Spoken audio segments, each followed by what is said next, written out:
Are you ready to step up your quilting game with a few triangles? How about mastering the perfect flying geese, the perfect half square triangle? I'm talking the easy way, the no waste way, zero fabric being wasted on these particular blocks, and they are gorgeous. You can master this technique. I have a few tips I'm going to share with you. I'm going to show you the how and the why and the how to fix it, all the important stuff. I'm Leah Louise from Inspired Quilting by Leah Louise, and you will be a pro after you understand how these blocks go together. You're going to love it. I can't wait to show you. And here's the blocks I'm going to make for this quilt. I need a total of 25 of them, and these are 16, they finish at 16 inches, so I'm thinking that's about 80 inches, give or take, depending on seam allowance and things like that. And I'm using layer cakes. Now, I started this, it's been like 2 years since I started this, and I ran out of layer cakes, and I knew I wanted to make it bigger. So I was able to find some more, and I have another set of the same fabrics. So I'll be able to carry on the same fabrics throughout the stars, but I'm also going to bring in some extra. I found a fat quarter bundle in these beautiful blues and purples that match this really well. And then I have some small kind of accent pieces that I can use. And let's go ahead and open this. I just want to show you how pretty these fabrics are. And this is the Peacock Classics. And there's 42 different pieces in here. And I just want to show you. So what I'll do as I go through is I'll pull out the largest prints, and those are going to be my center squares that will go in the middle right here. And there are a lot of really pretty colors, and this. So when I have doubles, I'll go ahead and pull them. I may need them all, and then again I may not. And then once I do that, I'm going to start piecing together my star. For example, I'll get the centers, and then I want to figure out what will my points be and what will my background be. And then all of them have this contrast corner as well, and those are the ones that join together where the blocks come together. They're sort of like your secondary pattern. And so you can see there are some wonderful colors in here. And what else? I'm just looking to see if there's any more big prints. There we go. I do love the lotus. They are so pretty. So that's kind of where I start. And then I'll group these together. Now, for example, here's one, and from the last one that I made that I didn't get finished. But what I'll do is I'll take my center, and I'll take my whichever is going to be the points and whichever is going to be the background. I haven't quite decided. I think I'd like the blue to be the points of the star, and then this be the background. So the blue star will sort of carry itself together. They'll sort of match along the way. And you can see, because there's a lot of color and a lot going on here, I do want the stars to stand out. So while I'm doing this, let's see. So as I showed you, I have some other pieces here that I've gathered. These are all K-facet. And I have my art gallery fabric. This is my fuchsia spectrum collection, and this would be great in here if I need some accent pieces. So I pulled that out just in case, because, you know, look at some of these prints, how well they go together.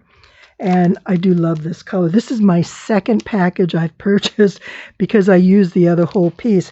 And there's 12 fat quarters in here, so this is 3 yards of gorgeous pink fabric. All right, so there we are. Let me start pulling some pieces together, and I'm going to show you how to make these stars. You are going to be amazed at how easy a no-waste flying geese quilt can be with these star blocks made like this. Here's the 9 patch that I started with. I have a total of 10 blocks and only used 9 here, but I need a total of 25 to make the bigger quilt that I want. So this will be my center, and then there'll be a row around the whole thing. So that gives you an idea where I'm coming from on this. And here's where we start with each block. We have a center, we have our points, and we have our background. Now, we're going to trim each of these to some degree, depending exactly on the pieces we use and whether they're going to be the center or the points, because the center will be cut down to 8.5 inches, and then the point, I'm going to cut this square down to 9.25 inches. And by doing that, I'm going to be able to make my flying geese so it'll fit perfectly right here, and I get my points this way. Now, in order to do that, like I said, I need to trim this, and then I take the background piece and I'm going to cut it into 4 charm squares. So this goes together very easily. Once you get your 3 colors for your star, you're in good shape. You're ready to start. But you'll notice on the original star that I showed you, there is a corner piece that we need to fit in, and that's a half square triangle. So here we have our no-waste flying geese, and then we have our half square triangle. So we will, once this part is finished, also need some 5-inch squares. Now, whether you use charm squares, cut them from your layer cake just by cutting it across, which I did for most of them, or use some yardage. These we'll do after the fact, but we will need to use these to finish our block. So I want to show you how this goes together and give you an idea of the progression. The center square is cut to 8.5 inches, and you just want to take a look at what your block is and the pieces you want to trim off. I wanted to keep the flowers, I wanted to keep the gold, because I had this wonderful gold fabric, and this is what I'm going to use as my, which way does it go? This way, as my star points. I just think that would look so pretty. So you want to keep that in mind. And then you've got your background piece, which you cut to 9.25. So I had my 3 squares, my center, this is my background, and then my points. And all I did for my 10-inch layer cake square is cut it into 4 pieces, 4 5-inch pieces. And then on the back, I draw a line from corner to corner. And once I draw those lines, I'm going to sew this together, and I'll come 1/4 inch down one side of the line, turn it around and come back the other. So these are 2 separate charm squares that I layered. Now once I get here, I need to cut this so that I can continue with the process. So I want to cut this right on the line that I drew, and this is the first step in creating the no-waste flying geese. And the reason it's called no-waste is ordinarily when we used to make these, they were made with rectangles and a triangle.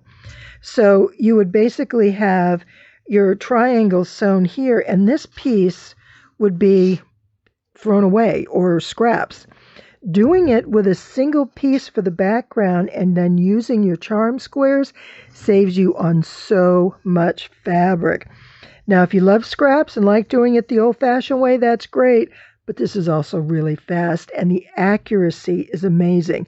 And so once I'm done showing this, I'm going to show you on the sewing machine, because there are some points you really want to understand in sewing these to get the best look. Okay, so once we finish this, let me show you the next step. The next block has a lot of blues with some pink and purple. So I'm going with this for the square, for the point. I think that'll look really pretty on this particular block to make the star. And then this is my background. So again, 8.5, and I cut my background at 9.25, and then I laid my charm squares like this. Then, when they're cut in half, I go ahead and press them outward. So we want the seam to go towards the points. and that's just going to make it easier to sew and assemble. And it's really important that you keep your seam allowance at the right point for all this to match up. And I'm going to show you that on the machine. So then once you get here, you're going to use these squares that we cut already and line it up in the corner. And so let me get that one out of the way. So when we sew this, we're going to come down here, back up and around, and then we're going to cut this. So let me show you that one. Here's our next block. And you can see we've got our center square, and see how pretty that looks. I'll give you a peek at that. I just think that looks wonderful. So when we get here, remember, we took our piece like this. We sewed our square right down the middle, so we have two loose sides. And then when we press this, we are going to, I had a ruler here. Okay, I can't find my little one. We're going to cut this right down the center. And again, we're going to cut it on the line that we drew. And then when you open this up, look at that gorgeous Flying Geese block. It is absolutely a wonderful way to do it. And the perfection you get is pretty amazing, as long as you are accurate in your cutting and your seam allowance. And I'm going to show you some ways that you can do that in the way that you sew, and ways you can double check along the way. So my next step is going to be putting these side pieces on. And whoops, get it the right way. So you can see my stars. I'll bring this down so we can see the top. Actually, that's going to be my top, because there's my flower. And we'll have my star points here and down here. And just look at how beautiful that is. But you can see we need that corner, that half square triangle in the corner. So what I'm doing is I'm sewing these pieces together in a strip, these three pieces. And that's my center row. And then when I get my half square triangles, I'll put one on each end of this one on each end of this one, and then that creates the block. So you see, it's not complicated at all. I have a lot of fun choosing the colors and matching up the squares. Look at this one. It's another one I was just starting on. I love that big chrysanthemum, but look at how awesome these points are going to look on there. Oh my goodness, isn't that fabulous? So we're going to have a lot of fun with this. Now, what I want to do as I'm putting these together is I still have some more blocks to make. I want to show you at the sewing machine how we do this, because these points are really important in order to get a good looking star. And there are a couple pointers I can show you that I've learned from experience and many mistakes, how to get it spot on. And we're going to share that here in just a few minutes. So let me clean this up and get my machine set up to sew, and we'll move over there. And here's the first square we're going to make. I've got my quilting glove on this hand. I kind of scratched my finger and don't want to make a mess of things. But I'm going to take out the center square, which is the 8.5. Of course, this quilting glove might be hard to handle. And I'm going to leave the background in place. It's cut to 9 1/4, and take 2 of my 5-inch squares. And you'll see they have the diagonal line. Really important that when you draw your line, it comes right into that corner. See how it goes right into the center? You don't want it to come to one side or the other, because that's the line you're going to follow when you sew. And if it's not where it needs to be, you're going to be sewing in the wrong place.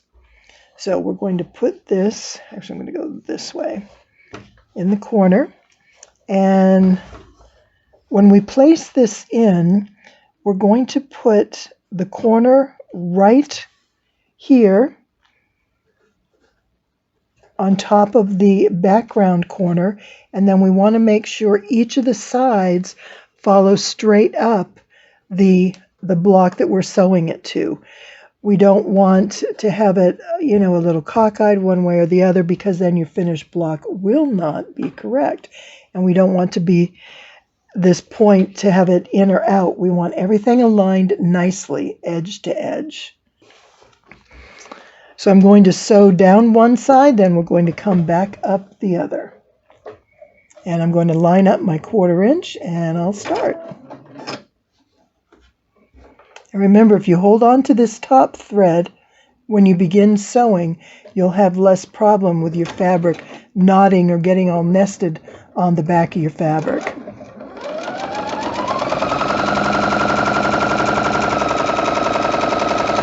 So I'm going to come down about 3/4 of the way, and then I'm going to add my next square. And I'm going to line it up the same way, getting the point, right in place, and then making sure it lines up on both sides, here and here. And then you see we have some overlap. So what I'll do is I'm going to put this under the top one. And then as I sew, it will keep everything in place. It won't flip up any corners. And we want these lines to align with each other. Okay? So when we come down with our seam allowance, it's just continuous. And so I go from one square to the next and continue with the same seam allowance.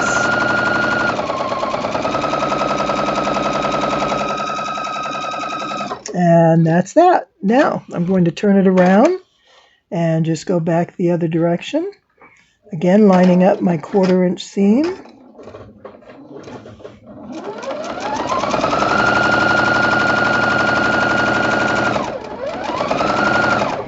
Now when you get back to the middle where this loose corner is, this can want to flip over on you. So it's a good idea to hold it in place. Now I'll often use a stiletto. I don't like putting my fingers right in line where the needle's coming. And so I will use the stiletto. I'd rather break the needle on this than have it sew through my finger, which it will do. There we go. All right, now I'm going to continue to the other end.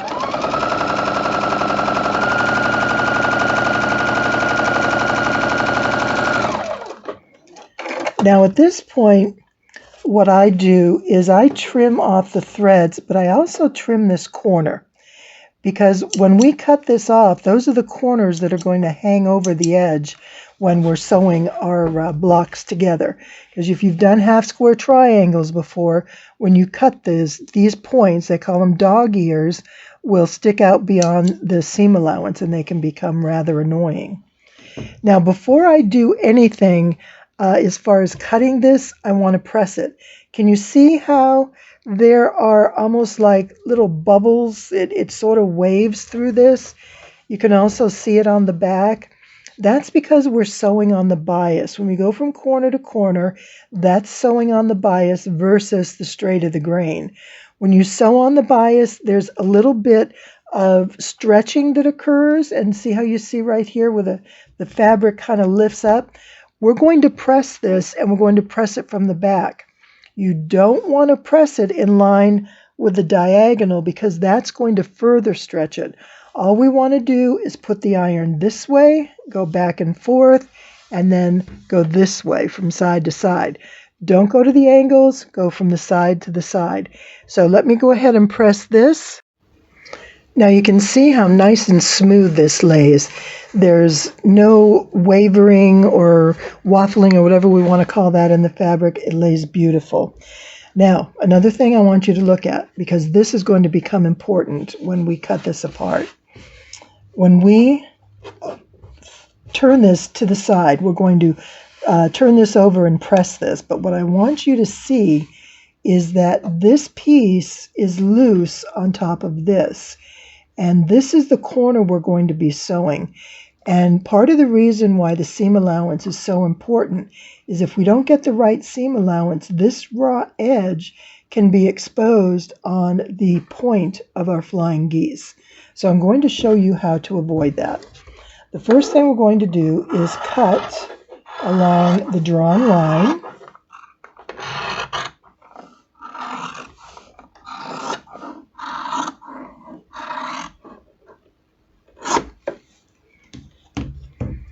And now I'm going to press these. And we're just going to take it this way. I'll finger press it, but I'm going to do it with the iron. I do not do triangles without pressing as I go, because it just is too easy to get it off by a little bit. And in order to get nice straight angles that meet well in the corner, it's worth pressing. So let me go ahead and get this pressed real quick. And having them pressed, it lays nice and flat. And you can see I have plenty of seam allowance up here in order to sew it across. It's not uncommon for your seam allowance to have just a little bit off here in the corner. That's just because when we cut our fabrics, we're not perfect. As much as we align everything and do our best, they may be off a little bit. Plus, you're working on a bias, and it's also not uncommon for threads to, or for fabrics to stretch as you sew them. So don't fret over that. Now, if it's a huge difference, that will be a problem. But if it's just something minor like this, you don't really have to worry about it. So I will get these two finished and pressed. And I'm just making sure my points all look good and I have plenty of seam allowance there. And let's get the block and we'll start putting this together. All right, so I'm going to put my first piece here. Now, so I've got thread everywhere. Oh my goodness. I'm going to trim these little dog ear corners off that are on each of the corners where I sewed them together.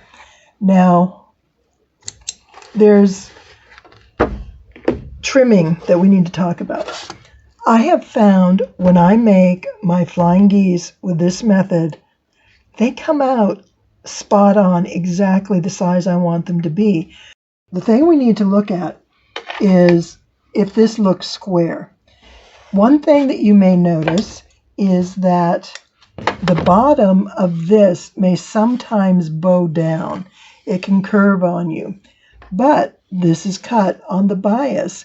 And when you cut on the bias, you cut those threads and they loosen up and they kind of stretch out. So I'm going to show you how not to lose fabric there. And this is all just working really well. Oh yes, this is what I wanted to show you right here. So let me trim this one. And remember I said if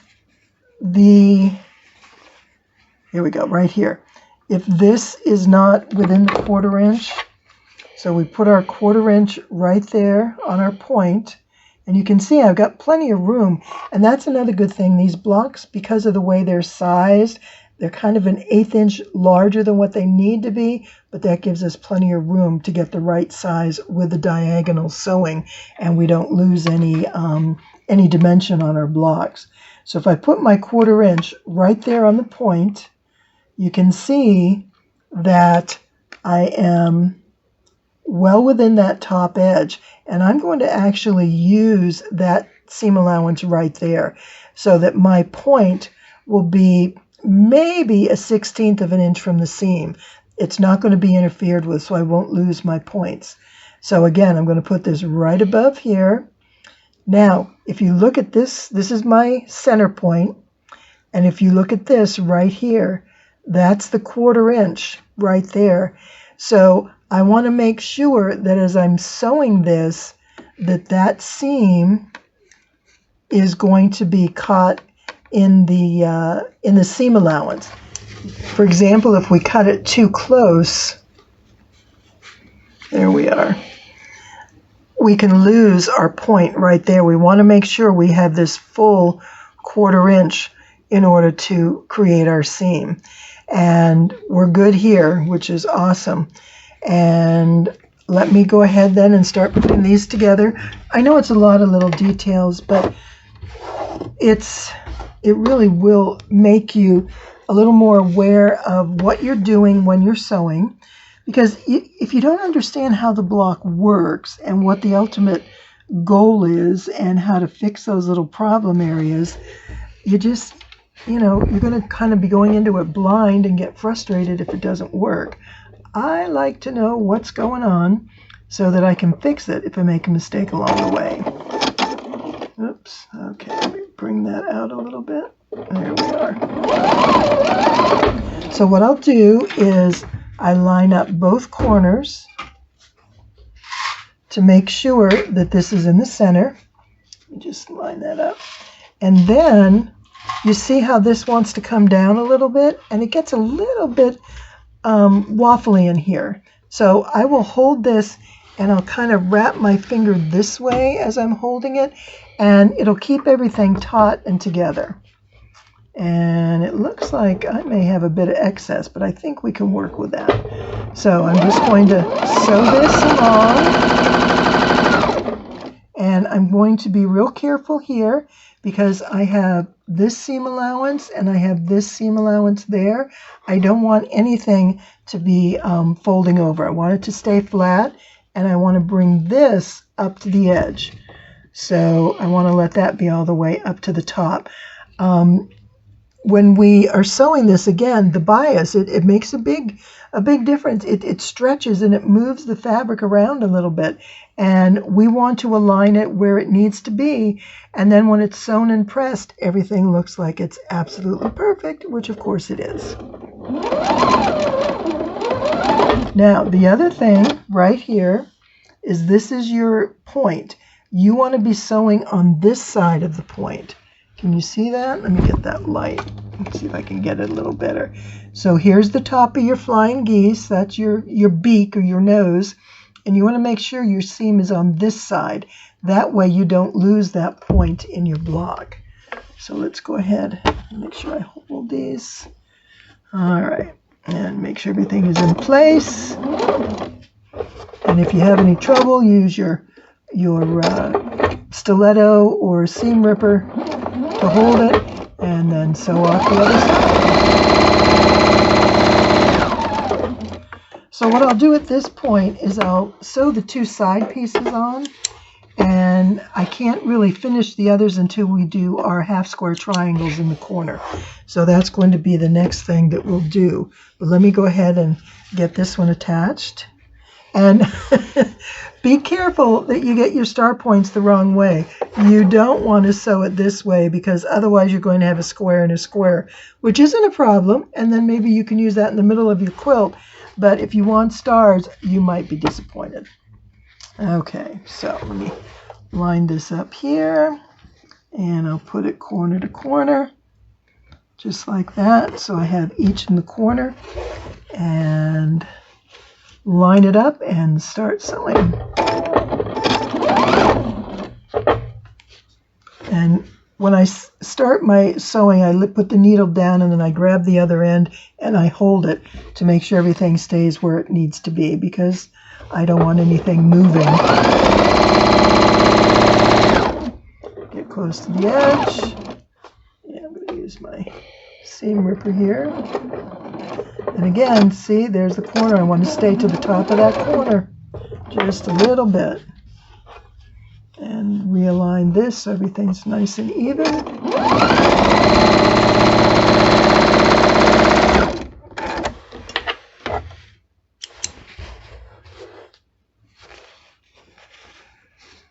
Okay, and then look at that. Look at those colors. Aren't they wonderful? Oh my goodness, that is going to make a beautiful star. All right, let's go ahead and move on to the next step. We've done great so far. The last thing we need to do is create our half square triangles that go in the four corners of our star block. And I'm going to use contrasting colors. This will be the one that goes to the center. This is the one that'll go next to the star. So I want to make sure whatever goes next to the star contrasts nicely so that it'll allow those star points to stand out. So let me go ahead, and I have my line drawn from my corner to corner. I'm using two 5-inch squares, and they were cut at different times, so they're probably not going to be exactly the same. And when that happens, what I do is, if it's off a little bit on one side like this, then I make sure it's the same on both sides. That way I'm splitting the difference and I don't get anything particularly off size. I mean, it all is going to work out pretty darn well with just a little adjustment. Okay, so I have my line. I'm going to do my 1/4 inch down each side. Actually, what I'm finding out is in putting my blocks together, I take a scant 1/4 inch. And I kind of know I do that, but what I found is I need to be consistent on everything that I do. So if on the Flying Geese blocks, I'm using a scant 1/4 inch, which means it's just like a thread or two narrower than a full 1/4 inch. It's smaller. If I don't do that also on my half square triangles, then they're not going to fit well together because these will become smaller if I use a different seam allowance. So the point being, whatever your seam allowance is, be consistent when you're doing a project like this, when you're combining different various triangles, whether it's the Flying Geese or a half square triangle. And I'm not trying to make this difficult or scare you away from it, but like I said, if you know what it is you need to do, it's going to make completing the block a whole lot easier, and it'll go together much better for you. So I'm going to line my stitching up here, my needle right where I need it. And you know, this needle is the one that I talked about a couple weeks ago. It's a non-stick needle. And I am telling you, this thing has held up well. I'm kind of, seeing how long I can go with it. And it's done very well. I don't know if that coating just keeps it from getting dull or just goes through the fabric easier. I'm not sure, but it works like a charm. So I'm going to line my corners up here, and I'm just going to follow my line all the way down.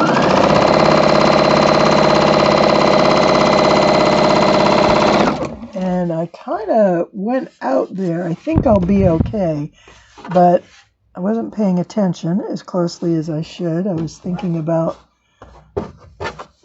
everything I'm talking about, not what I'm doing. Okay, so make sure everything looks pretty even, and we'll do the same for this one.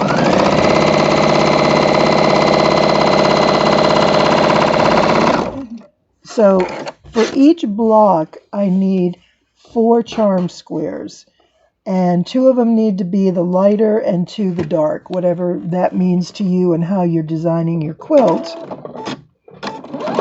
So if I use a light layer cake and a dark layer cake, I'll actually get 4 pairs, and that's enough to do the corners of 2 of the star blocks.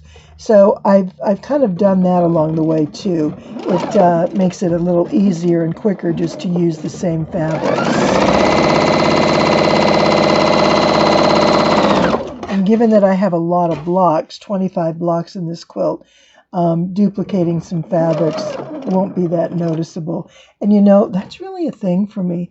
I like it when the fabrics don't duplicate in the same way, that they pair up differently. I just think it makes it look fun. Yeah, see how I went out there? I think we'll be able to fudge through that. All right. Now, I'm going to trim off my corners. And just like I did with the Flying Geese. And now I'm going to cut these down the middle. I definitely recommend that you press these before you cut them. It's going to make everything nice and flat. See how this wants to bow up there? And cutting or pressing them first before cutting will eliminate that, because everything will be nice and flat, laying down where it needs to be. But I have a camera stand between me and the ironing board, so that's just not going to work today. But what I'm going to do is finger press. Now, this is on the bias, so I need to be really careful that I don't stretch it. And more than dragging from the corner out, because that's going to stretch this seam, I'm just going to, like I would the iron, go from side to side, and I'm just going to gently press it over where I want it to be. And this is going to go between my star points, and this will go to the outside square. So let me go ahead and show you how that works.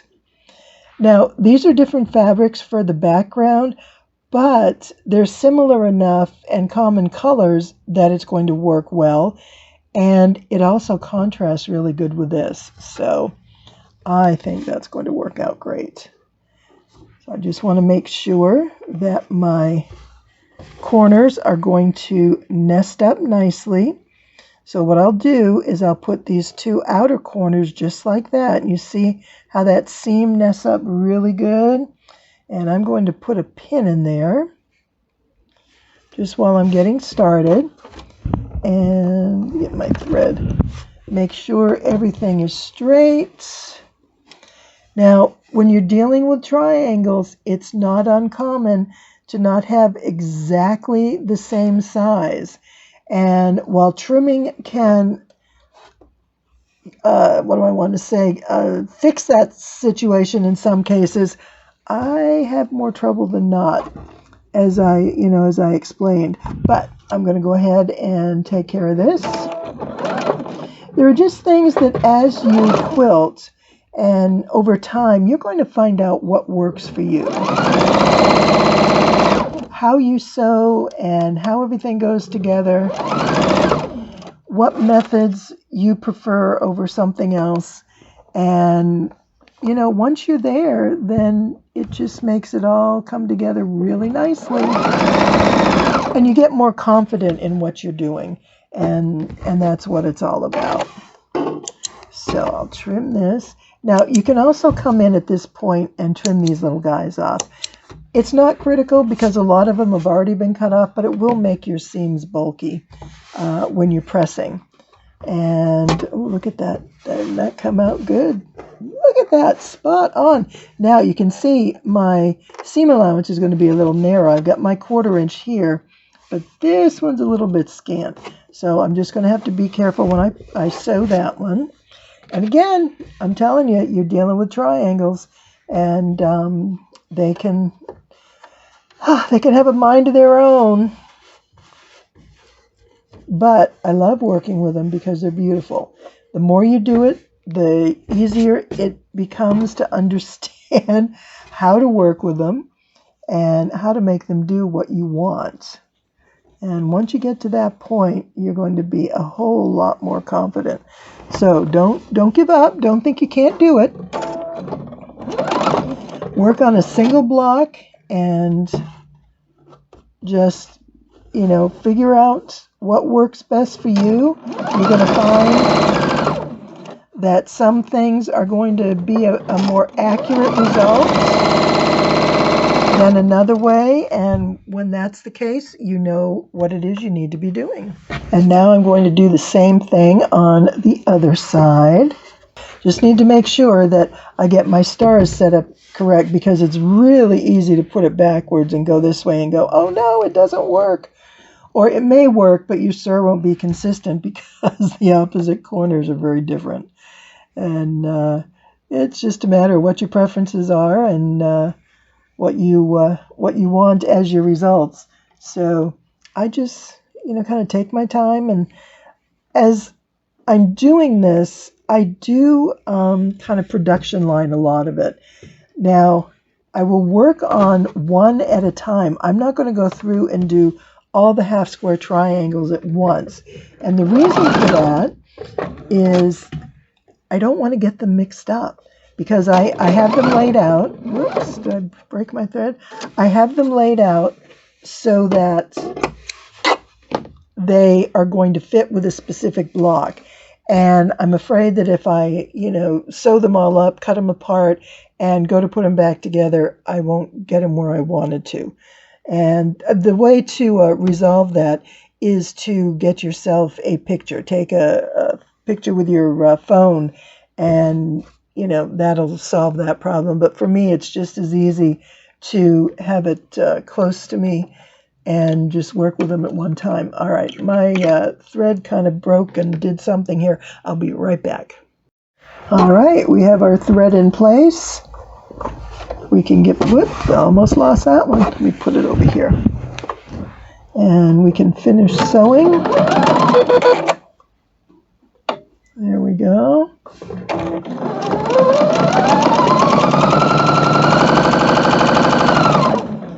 And I put that pin there, but I take it out when I get close, and I just sort of look at it and make sure nothing shifted, and then just hold it in place. And keep my fingers crossed. Sometimes it shifts, but generally it works out okay. Let's see how that one, oh yeah, that looks good. And again, I'll come in and trim these pieces off. And let's do the other side, and then we're ready to put this block together, and it'll be finished. That's exciting, because then I can start getting my quilt put together, and it'll look gorgeous. So excited to see this finished. Okay, so I'm going to put this right here and make sure that this goes straight. Okay. And this is pulling in because this isn't pressed, and it's wanting to buckle in the middle, so don't think I have some sort of a wonky, kind of a block here going on. Well, maybe I do, but it's kind of where it's supposed to be. Okay, let's see, we've got this one.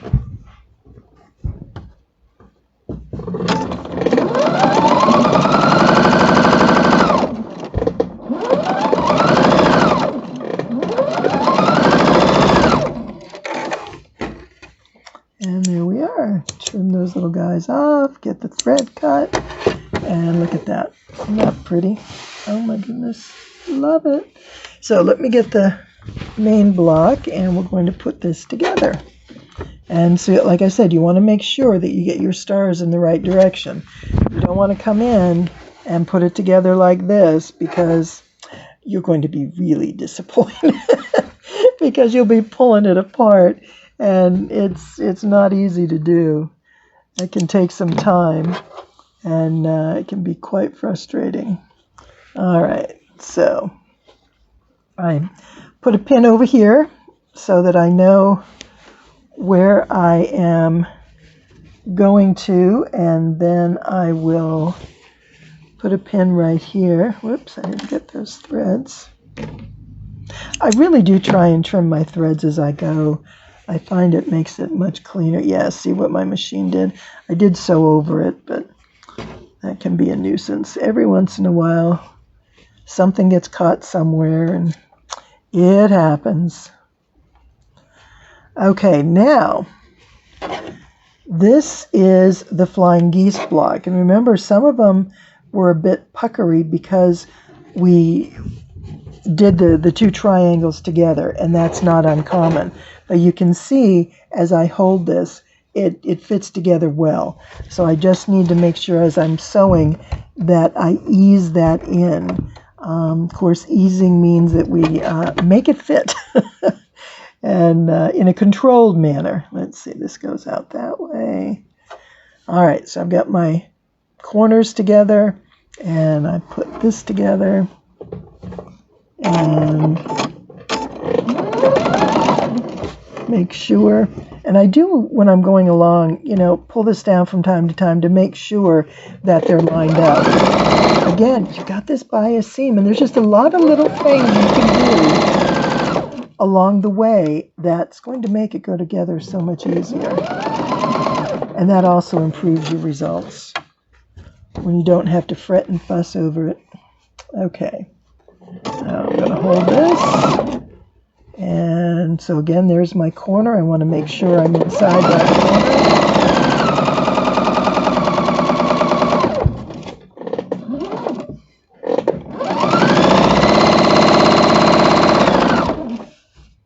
Wrangle everything into submission. Got our final corner we need to get matched up. Like I said, I definitely recommend pressing these, just because it's going to be a lot cleaner and come out much nicer. There's a greater chance of getting pleats if you don't press them. Well, it's a good thing I went to enlarge my screen so you could see this. I didn't realize the recording stopped. I was at the end of my time, but I did want to show you. This is the one I just sewed on. I lost you at the very end of it, but we're going to do it one more time on the other. And you can see how this, there's just this smidgenous bit there, and it's okay. They're never going to be all of them perfect, but because these two are blue, that sort of works. These are all great because these were just a little bit oversized, I think is the best way to put it, and so that puts it out of the seam allowance, and I think that's primarily due to me using a scant seam, and that's just sort of the way I do. I've kind of learned to do that simply because it makes it easier, and I've had too many squares that don't fit because one is too big, or and one is too small, and they don't fit, and you got to go back and try and fix it. So I just do what's comfortable for me, and I do it all the time. And once you get to that point, then you're going to find your accuracy improves dramatically. You're never going to be able to do what somebody else does simply because you're not them. But you can do what's comfortable and works best for you, and that's always a win. So, okay, I get my pins in, we're ready to go, and I'm just going to trim that little piece off. Kind of get it down there. And let's do this and see if we can get through from one side to the other.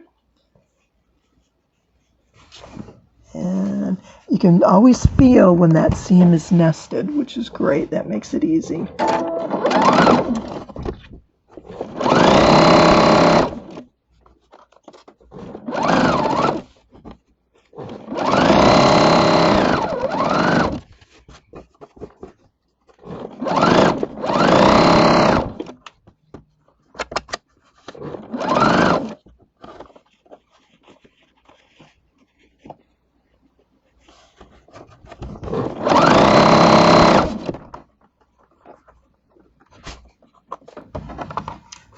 Okay, I want to show you, this one is something is twisting somewhere. So what I'm going to do is let it kind of fall where it wants to go. And then I'm going to take this seam and just sort of bring it over here. So by stopping, an inch or two back gives you enough room to manipulate it a little bit. Now it may not be a perfect fit, but it should line up pretty well. What I'm a little concerned with is this part that's hanging over, but we'll deal with that. I'll just work that on the seam allowance along the way and see what we can do. So let me cut my threads, cut some of these corners off, and I just want to show you, this is the one that was giving me some trouble.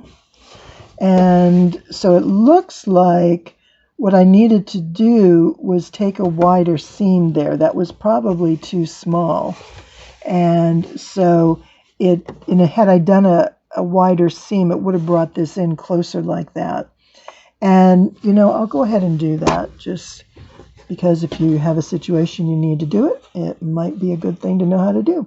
So come back, like I say, 1.5 inches to 2 inches, and I just pull the thread out and I just kind of pluck it along. That's just sort of my way of doing it.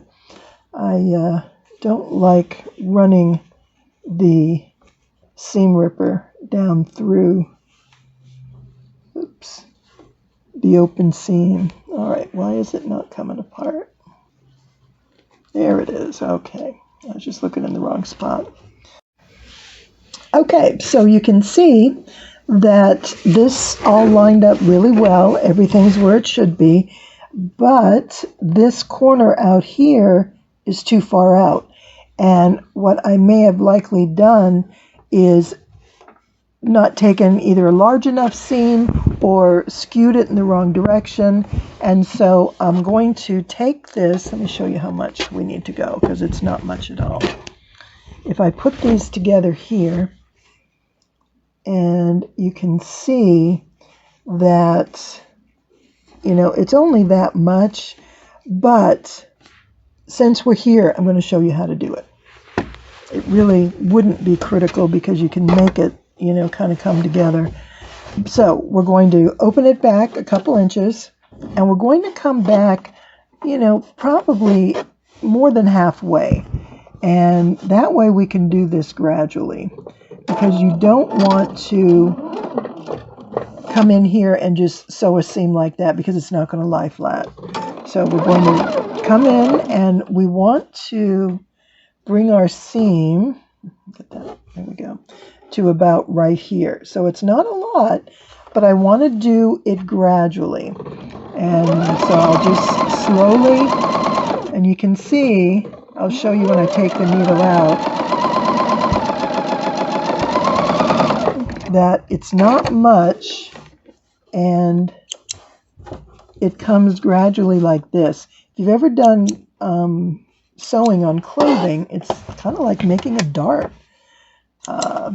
But so this is where I started, and I came across and I crossed over the first stitching line, and then I made it a little bit wider seam allowance. And now, if everything works as it should, when we put this together, it's going to work. There we go. Look at that. See how much nicer that is? Now, if you have to do that on every block, that gets old. So that's where I said consistency, really, practice is what's going to make the difference. So, you know, make yourself a dozen, or even, you know, 24 of them, and piece them together, 25 of them, and make a square. What I do is, when I have extras, I will do a 5x5 and put them together in a single block, and I will quilt it with a piece of flannel on the back, batting in the middle, put the binding on it. It's a nice little mini quilt. But what's great is it's also wonderful for a seat cover. So, you know, we've had pets in the past, and cats that love to sit in the chair as soon as you get out, right? You get out and that cat, you know, tends to jump right up there. And in order to avoid all the pet hair, and in our case, we were doing some reconstruction inside the house, which meant there was a lot of dust every which way. And so it just kind of protected things, and it's just an easy way to keep it clean. So if you have a pet that you want to keep happy, they'd love their own little quilt. I think that shifted as I went over the corner, but I think we'll work through that. But that's a great way to practice. There we go. All right. Look at that. So much better. So a little TLC, and going back and making an adjustment works beautifully. And then once I press this, it's going to be gorgeous. So I'm going to finish making my blocks, and once they're all done, put them together into a quilt. All right, thanks for hanging in there. I know this is going to be a long video, but it's such a beautiful quilt, I just can't stop. And here's my finished quilt right now. You see that it is 20 blocks, so it's 4x5, and I actually have another row to put on here, but I needed another day. I ran out of time.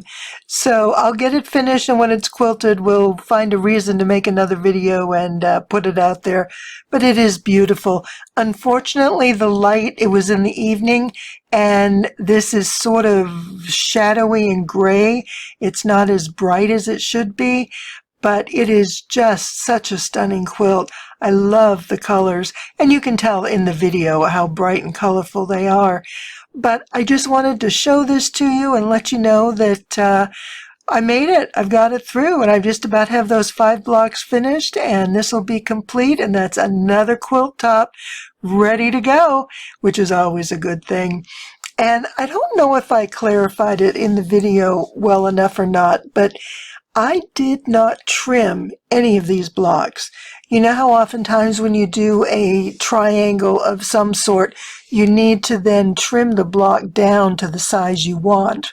I find when I'm just making a single block like this, either the no-waste Flying Geese or the half-square triangle using 2 charms, when I make it that way, I get the size I want, and I get a pretty darn accurate block with that half square triangle or the Flying Geese. And I did try on one of them to actually trim the block down to exactly 4.5 inches, but then it ended up just being a little too tight to fit. So I left it at the size it is when it finishes, and it worked out really great for me. So I know there are those that will just be aghast at the thought of not trimming these triangular squares, but I'm telling you, it worked great. And I think the reason is using these particular methods. Now, if you use the magic 8 and you're making 8 half square triangles at a time, that's a different story. You will need to trim those because you're not getting a consistent seam all the way through because you're sewing so many at one time. So that's sort of the long story around the short issue of I didn't trim it and it turned out great. So I'm going to let you make that decision. Try it both ways for yourself. The key again, and I must have said it 20 times in this video, but I will repeat it one more time. Get your seam allowances consistent. And once you've got that, you are going to have a beautiful finish every time. So this has been great fun. I really enjoyed it. When it's complete, it's going to be an 80-inch quilt, which is awesome.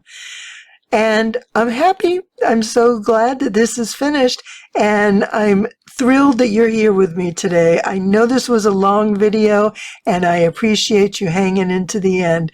So you have a fantastic rest of your day, and we'll get together again soon. As always, it's a pleasure to be here with you. Thank you.